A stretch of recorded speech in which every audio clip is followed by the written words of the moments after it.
Okay, ये question देखते हैं। Balloon with the mass m descending down with the acceleration a where a is less than g, how much mass should be removed from it so that starts moving up with the acceleration a। दोनों cases में acceleration a है, initial mass m है, late मास में remove is m not.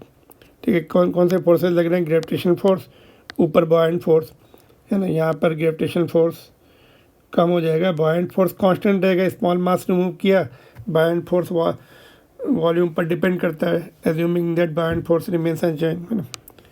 तो let's solve it. कौन से फार्मूले से सॉल्व करेंगे, कौन सा लॉ लगने वाला है?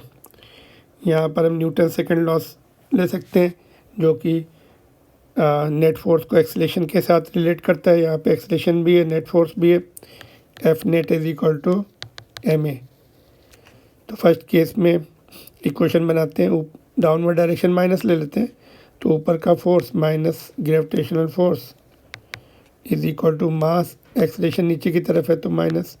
सेकेंड इक्वेशन में भी वही downward direction minus, upper direction plus, तो B minus gravitational force is M minus M naught into G, mass M minus M naught लेंगे यहाँ पर क्योंकि रिड्यूस हो चुका है, एक्सेलरेशन ऊपर की तरफ है तो plus.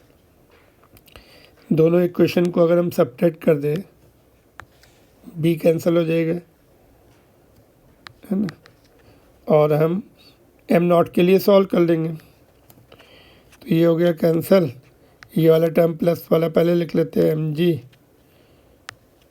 Minus M naught G, ऊपर माइनस एम जी है, यहाँ पर देखो माइनस एम ए, नीचे वाला टर्म माइनस एम, ब्रैकेट खोलने, minus minus plus am not है।